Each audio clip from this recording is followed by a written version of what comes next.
नमस्कार, आप देख रहे हैं राष्ट्रीय जगत विजन न्यूज। मैं हूं आपके साथ रागनी वर्मन। सरकार बनाने के लिए दावा तो था कि भ्रष्टाचारियों को उल्टा लटकाकर सीधा कर देंगे, लेकिन सरकार बनने के बाद किस तरीके से भ्रष्टाचारियों को बचाया जा रहा है, आज बात इसी मुद्दे पे। हम बात कर रहे हैं विधानसभा में उठे एक ऐसे मामले की जिसने कई सवाल खड़े कर दिए हैं।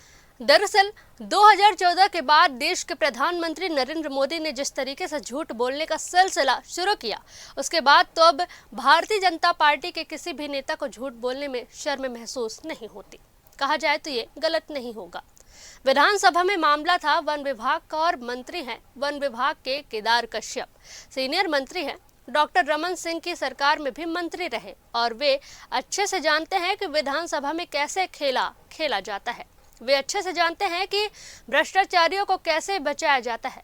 यही वजह है कि उन पर भ्रष्टाचारियों को बचाने के कितने आरोप हैं। यहाँ तक कि उनके ओएसडी तीर्थराज अग्रवाल कैसे आईएएस अवार्ड पा गए, इसे भी लेकर कई तरह की चर्चा है। याद कीजिए, आपकी तीर्थराज अग्रवाल न सिर्फ मुआवजा घोटाले में फंसे थे, बल्कि डॉक्टर रमन सिंह का जब दौरा था बलौदा बाजार में तो स्कूली मासूम बच्चों को खुद पिटाई करने का आरोप उन पर लगा था। ऐसे व्यक्ति को यदि आईएएस अवार्ड मिल जाए तो क्या किया जा सकता है। लेकिन आज बात कर रहे हैं हम विधानसभा में उठे उन सवालों का कि किस तरीके से सत्ता गोलमोल जवाब देती है, इस तरीके से अधिकारियों को बचाने का खेल खेलती है। दरअसल सवाल था गोबर घोटाले का। 14 लाख रुपए का गोबर घोटाला, किस तरीके से अधिकारियों ने खेल खेला और इस पैसे को दबाया। पहले कांग्रेस विधायक दिलेश्वर साहू ने जो मामला उठाया वह सुनिए। मद अंतर्गत 2 मई 2022 से 11 मई 2022 10 दिनों में मारवाही प्रक्षेत्र में क्षतिपूर्ति, वृक्षारोपण, पिपरिया, चुआ, बहरा द्विदिशीय वर्ष हेतु गोबर खाद आपूर्ति के संबंध में एक जांच कमेटी गठित की गई थी और 14 लाख रुपए का गबन भी कर दिया गया था।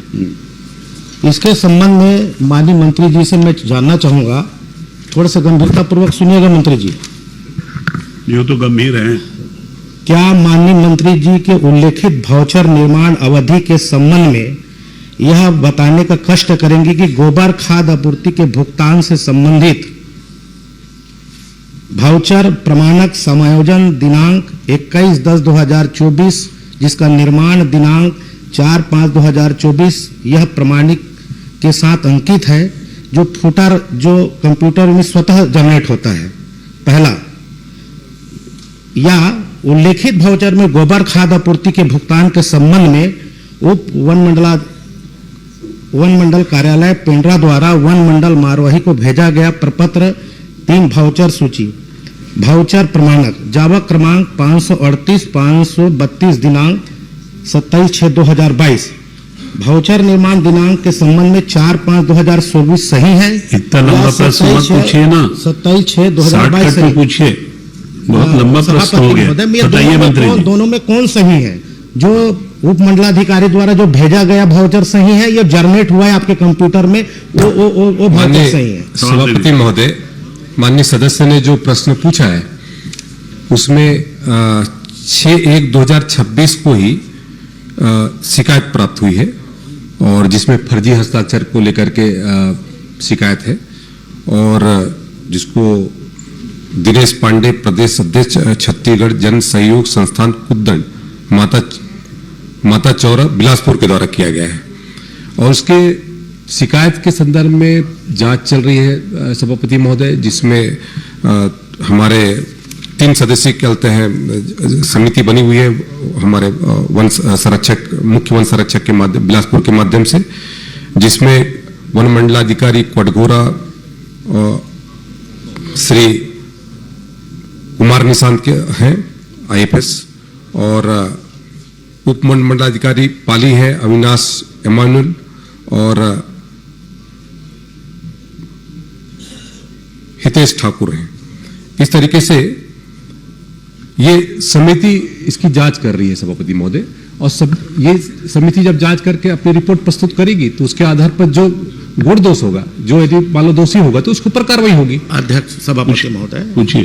क्या जांच के जिनके वाउचर पदनाम हस्ताक्षर है, क्या उनके बयान हो गए हैं क्या उन्होंने बयान से अपने हस्ताक्षर होना स्वीकार किया गया है? यदि नहीं तो कितने फर्जी हस्ताक्षर के बिल को पास किया गया है? माननीय सभापति महोदय, मैंने अपने उत्तर में कहा कि इसकी जांच चल रही है और जांच की रिपोर्ट जैसी आएगी, यदि उसमें कोई दोषी होगा तो उसको कोई बख्शा नहीं जाएगा, उसके ऊपर कड़ी से कड़ी कार्रवाई। सभापति महोदय, श्री धर्मलाल कौशिक, सभापति बस मेरा आखिरी क्वेश्चन है सभापति महोदय। अरे रुको, आप यहाँ कहाँ मरवाही आ गए आप? पीछे सभापति महोदय, सभापति महोदय, जांच हो गई है, सिर्फ मंत्री जी को गुमराह किए हैं। ये सब कुछ प्रक्रिया सारे चीज बोलोगे तो मैं पटल पे रख देता हूं कि इस सदन को गुमराह किया जा रहा है सभापति महोदय। यदि फर्जी हस्ताक्षर मतलब जांच कंप्लीट में आ गई है तो क्या इनका उत्तरदायित्व के ऊपर क्या आप कार्रवाई करेंगे क्या? नहीं तो बोलो तो मैं पटल में आपको दे देता हूं जांच कमेटी का। सिर्फ आपको गुमराह किया जा रहा है कि ये जांच कमेटी प्रक्रियाधीन है। जांच कमेटी प्रक्रियाधीन नहीं, मेरे पास पटल में है, जांच आ गई है और मतलब डीएफओ के ऊपर कार्रवाई होना तय है। आप उसको कार्रवाई करोगे क्या?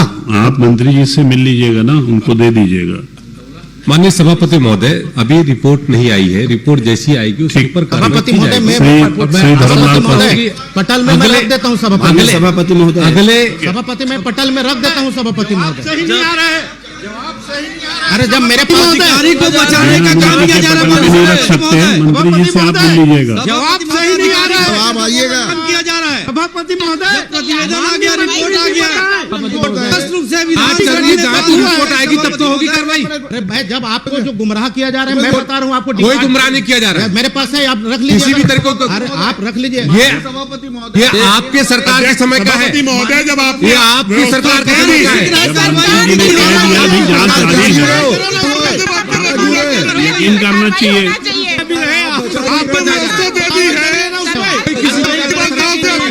आपकी सरकार के समय का है, ठीक है ना?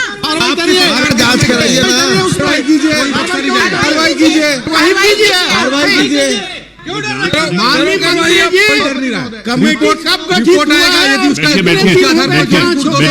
लोग बैठिए ना, उमेश पटेल जी कुछ बोल रहे हैं।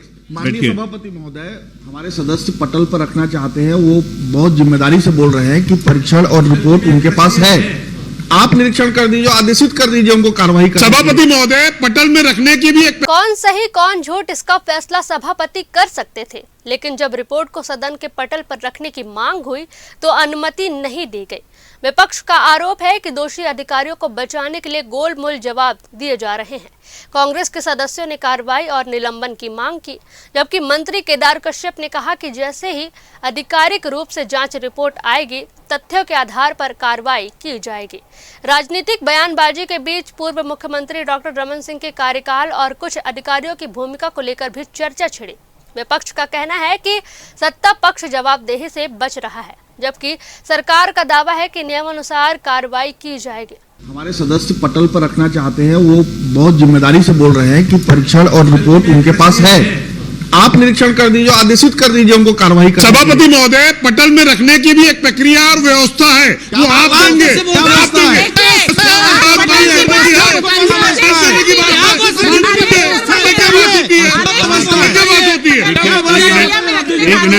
एक मिनट, बिना आसंदी की अनुमति से कोई भी कागज पटल पर नहीं रखा जा सकता। माननीय मंत्री जी, एक बार इनकी चिंता के बारे में फिर से जवाब दे दीजिए कि इसमें जांच जारी है या जांच हो चुकी है, ये बता दीजिए। माननीय सभापति महोदय, मैंने अपने उत्तर में कहा कि इसकी जांच जारी है और इसके संदर्भ में 3 हमारे जो अधिकारी हैं उनकी कमेटी गठित है और उसकी जैसी रिपोर्ट आएगी, उस रिपोर्ट के आधार पर जो भी गुण दोष के आधार पर जो भी प्रावधान होगा उसके तहत में उस पर कार्रवाई की जाएगी। श्री धर्मलाल कौशिक, माननीय सभापति महोदय, माननीय सभापति महोदय, आपसे एक निवेदन है। हाँ बोलिए। माननीय सभापति महोदय, जो हमारे सदस्य हैं वो पटल पे रखना चाहते हैं, आपसे अनुमति मांग रहे हैं। आप स्वयं वो बोल रहे हैं कि जांच रिपोर्ट आ गई है, आप स्वयं देख लीजिए, एक बार आप निरीक्षण कर देंगे और आदेशित कर देंगे मंत्री जी को। नियम ये है, बिना पूर्व सूचना के और बिना आसंदी की अनुमति के सदन के पटल पर कोई भी कागज, कोई भी हम लोग अनुमति तो मांग रहे हैं, आपसे अनुमति मैंने सर एक मिनट सर, मैंने पहले ही आपसे निवेदन किया, आपके पास जो भी तथ्य हो आप मंत्री जी से मिल लीजिए और उनसे बात करके उनको बता दीजिए। अगर उनके संज्ञान में नहीं है तो उसको जान जाएंगे, और अगर जो उनके संज्ञान में है, जो आपको नहीं मालूम है, वो आपको बता देंगे। लेकिन यहाँ बिना परमिशन के, बिना पूर्व सूचना के कोई भी कागज रखने की अनुमति आसंदी के बिना अनुमति के नहीं रखा जा सकता। माननीय सभापति महोदय, प्रश्न के जवाब में मंत्री जी के द्वारा गलत। अच्छा, अब वेश पटेल जी बोल रहे हैं ना, बोलने दीजिए ना। अध्यक्ष जी, हमारे सभापति महोदय, आदरणीय नेता प्रतिपक्ष, हमारे विधायक जी कह रहे हैं कि जांच हो गई है। ये जांच में जो बयान दिया गया है वो भी उनके पास है। ये पूरी जवाबदारी के साथ कह रहे हैं जांच हो गई है, अधिकारी दोषी पाया गया है, तो उस बात को स्वीकार कर लें कि अगर अधिकारी दोषी पाया गया तो उसको सस्पेंड कर देंगे। इसमें क्या जाता है मंत्री? अब देखना होगा कि क्या अगले सत्र से पहले वास्तव में कोई ठोस कदम उठाया जाता है या यह मामला भी राजनीतिक आरोप प्रत्यारोप तक सीमित रह जाता है। फिलहाल इस खबर में बस इतना ही। आगे की हर राजनीतिक अपडेट के लिए बने रहिए हमारे साथ। नमस्कार।